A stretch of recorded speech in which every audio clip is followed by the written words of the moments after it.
The first time I read the document, my heart sank.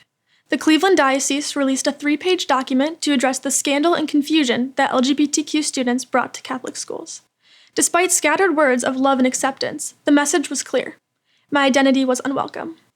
As I walked through the halls, these words stuck to my skin like a leech, sucking out every last drop of pride and confidence I once had in myself.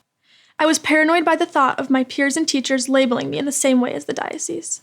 These regulations were supposed to ensure safety in the classroom, but they only alienated students on the sole basis of prejudice. Being a lesbian in a Catholic school, I thought I had perfected my tightrope act, balancing between belonging and self-acceptance. But this document felt like a gust of wind, threatening to throw me to my fate. But I couldn't fall, and I knew I could not be silent. Working with another student, I centered my junior year Agape project around highlighting high-achieving queer women in Cleveland. The objective of the Agape project was to address an issue I was passionate about, and my immediate response was to work toward breaking the stigma surrounding LGBTQ women at my all-girls school. I interviewed local politicians, entrepreneurs, and activists while collaborating with Cleveland's LGBTQ Center for Resources, sharing their stories with my peers to challenge stereotypes and elicit understanding.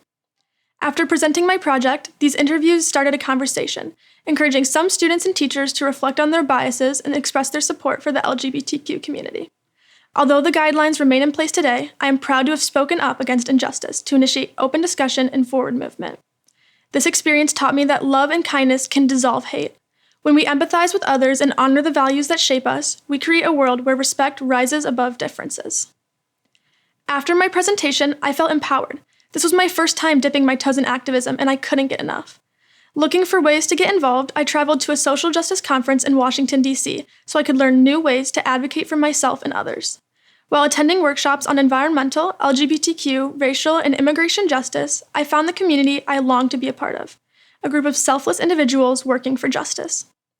Since the conference, I've looked for little ways to spread love in my community. From donating to a local women's shelter to starting a computer science club for girls in tech, I take my advocacy strategies and compassionate mindset with me everywhere I go. I spread love because I make a point to care, a crucial task in a time when indifference runs rampant. In the future, I want to use kindness and love to continue inspiring collective action, because the future of our world depends on strong communities who care for one another.